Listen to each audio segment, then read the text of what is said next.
그런데 이 네 사람이 다 이재명 전 대표 수사와 관련된 분이 먼저 법률을 위반했다면 위반한 것에 근거와 물적 증거가 있어야 되겠죠. 근데 전혀 없어.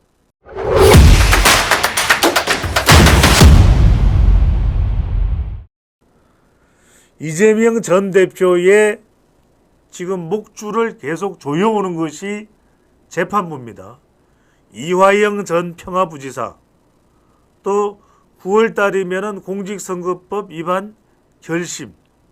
이제 재판은 다 된 거예요. 재판에 이 출석을 해서 원고와 피고와 검사와 변호사의 의견을 듣는 것은 9월이면 마무리가 돼요. 공직선거. 10월 달에 빠르면은 1심 선고가 내려져요. 위정교사, 검사를 사칭했던 그것도 올해 내에 1심 선고가 나올 가능성이 높아요. 자, 이렇게 되면 본물처럼 여론이 봐라. 재판에서 1심 선고가 나왔네. 1심 선고의 내용에 따라서 이재명 대표는 엄청나게 이제는 정치적인 혼에 몰릴 수가 있어요. 그러면 당도 이재명 당으로 만들어 놨고 지금 대표를 연임하겠다고 해도 경쟁자도 없으니까 이건 말 그대로 무주공산이에요. 무주공산이에요. 그냥 아무도 넘보지 못하는 넘사벽이 된 거예요. 그런데 재판 결과가 나와봐. 그러면 유일한 방법은 뭐냐면 윤석열 탄핵을 외치게 되면 지지층들은 결집할 수밖에 없고 재판 결과가 뭐가 나오더라도 봐라. 이거 다 윤석열 대통령 탄핵에 몰리니까 재판부까지 사법까지 영향을 줘서 이런 결과가 나온 거다. 나를 찍어내려고 집권 여당과 윤석열 정부가 작당을 하는 것이다. 재판부까지도 영향을 주는 것이다. 이렇게 주장을 하게 될 거예요. 그런데 하나는 여론몰이를 위해서 윤석열 정부와 국민의힘에 대한 압박, 두 번째는 이재명 방탄이 되는 거죠. 이재명 방탄이 되는 거죠. 그런 상황이 초래됐을 때 가장 강력하게 작동할 수 있는 것이 봐라. 그러니까 또 숫자는 숫자를 불러오는 겁니다, 여러분들. 자, 100만 명이 넘었다 그러면 사람들은 또 200만 명이 되고 300만 명이 되고 계속 그 결집하는 여론을 민주당이 유리한 대로 끌고 갈 수 있는 전략이 또 시도가 가능해지는 거죠. 그런 상황이 벌어지는 겁니다. 자, 이런 상황에서 윤석열 대통령에 대한 탄핵 말고 또 하나의 탄핵이 등장합니다. 또 하나의 탄핵이 이재명 방탄용 검사 탄핵입니다. 그 내용 헤드라인 올려주세요. 이재명 방탄용 검사 탄핵. 이재명 방탄용 검사 탄핵 올려주십시오. 자, 이 내용을 보면은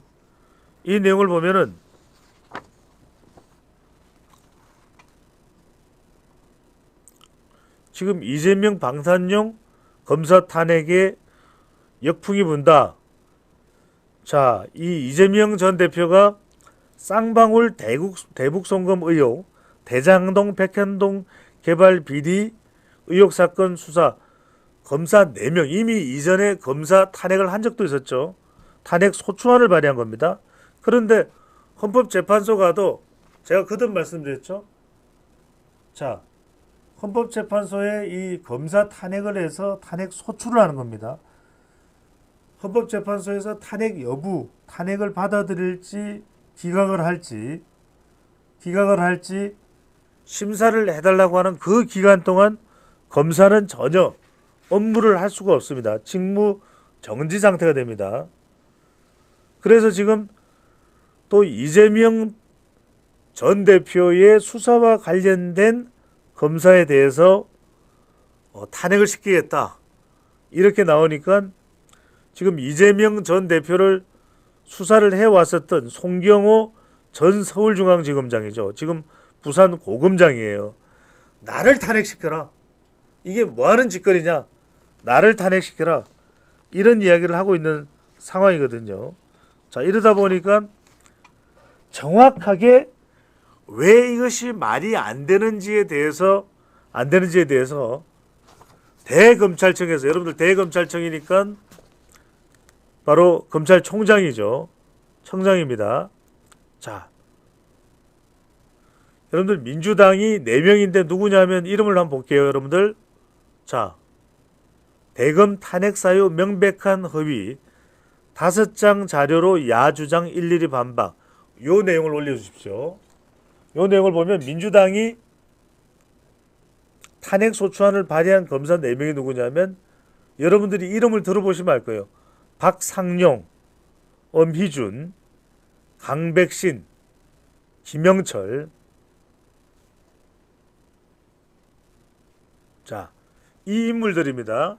이 인물들인데, 자, 이 부분에 대해서 정확하게 지금 반박 자료가 나와 있습니다. 자, 4사람에 대해서 민주당이 탄핵 소추안을 발의했습니다. 자, 이거 이제 국회에서 가결되면 헌법재판소에서 심사할 때까지 적어도 6개월 동안에는 아무 일도 못합니다. 업무가 마비가 됩니다. 자, 그런데 이 4사람이 다 이재명 전 대표 수사와 관련된 분이, 먼저 4명 중에서 첫 번째 강백신 검사부터 봅니다. 여러 차례의 탄핵을 한 사유를 한번 보십시오. 자, 여러 차례에 걸친 법원의 영장심사, 외부 전문가들로 구성된 위원회 등을 통해 수사 개시, 진행의 적법성이 이미 확인됐다. 외부 전문가들까지 자문을 구했는데 이재명 전 대표에 대한 수사 개시가 적법하다. 자, 주요 피해자가 누구냐면 여러분들 김만배 신학님입니다. 아실 거예요. 김만배 신학님, 이 대장동과 관련된 거죠. 구속영장이 발부되었고 신학님의 구속 적부심까지 기각되었으며 다수의 사건 관계인들을 대상으로 법원의 제1회 공판 기일 전에 증인신문 절차가 진행된 바도 있음이라고 이야기를 했는데, 이 이야기는 뭐냐면 이 강백신 검사의 수사가 합법적인 범위 내에서, 그리고 필요한 관계자들의 범위 내에서 진행이 되었음에도 지금 민주당에서는 탄핵을 하려고 하고 있다라는 것이 되겠죠. 마지막으로 피의 사실을 공표한 바가 없으며 아무런 근거 없이 언론 기사만을 근거로 피의 사실을 공표했다며 탄핵 사유로 주장하고 있다. 피의 사실을 공표했다는, 그러니까 법률을 위반했다면 위반한 것에 근거와 물적 증거가 있어야 되겠죠. 근데 전혀 없어. 그런데 강백신 검사에 대해서 탄핵을 발의하겠다. 얼음장을 놓는 거죠. 두 번째는 김영철 검사입니다. 자, 사건 관계인이 가시를 위해 거짓을 지어냈고 어떤 벌도 달게 받겠다며 스스로 허위임을 여러 차례 밝힌 바가 있다. 김영철 검사는 뭐라고 이야기하냐면 사건에 관계된 관계인이 거짓을 지어냈고 이번에도 벌을 달게 받겠다. 자백을 했다는 거죠. 전세금, 명목, 뇌물 등 사건들에 대해서는 사건관계 진술 및 객관적 증거들을 충분히 검토했고 고발인조차도 종국 처분에 대한 이의 신청을 하지 않는다. 고발인조차도 이의 신청을 하지 않았는데 민주당이 정치적으로 탄핵을 시도하고 있다. 이런 이야기죠. 마지막이다. 민주당 전당대회 돈봉투 살포 사건. 자, 여러분들 무슨 사건인지 궁금했죠? 민주당 전당대회 돈봉투 살포 사건이에요. 근데 이걸 수사하고 있는 검사를 탄핵시켜버리면 하지 말라는 이야기죠. 자, 검사 박상용으로 갑니다. 이화영 전 부지사와 관련된 거죠. 오른쪽 화면 없애버리고요. 네, 그래도 놔두세요. 네, 술자리 해유. 정관 변호사들을 통한 허위 진술 유도 등 주장은 사실 무근으로 밝혀진 거죠. 이화영 전 부지사가 술 파티를 벌여서 해유하려고 했다. 그거 아닌 거 밝혀졌어요. 법원도 이화영 전 부지사에 대하여 징역 9년 6개월의 중형을 선고했다. 그런데 그러면 징역 9년 6개월의 중형을 선고한 판사에 대해서는 아무 말도 못하고 그 수사를 철저히 한 검사에 대해서는 너 나가라. 탄핵 소추 발의할게. 이거죠. 자, 이재명 대표의 피해 사실을 공표했다는 주장이나 울산지검 근무 당시 공용물을 손상하였다는 주장은 터무니없는 사실 무근이다. 그러니까 울산지검 이야기를 하는 것은 뭔가 또 박상용 검사의 신상을 터는 거죠. 네가 구린 데가 있을걸?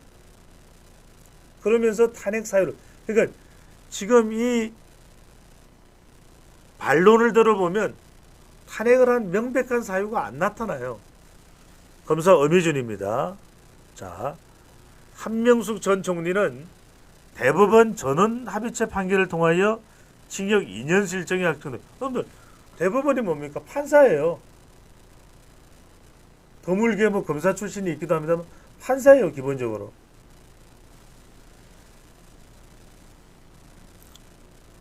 아니, 대법원에서 선고된 내용을 검사를 탄핵을 한다? 자, 문재인 정부에서는 박범계 전 법무부 장관이죠. 수사 지휘권을 발동하여 재소자의 모해 위정 혐의를 면밀히 검토하였으나 역시 불입건 종결 처리되었다. 불입건 종결 취소되었다.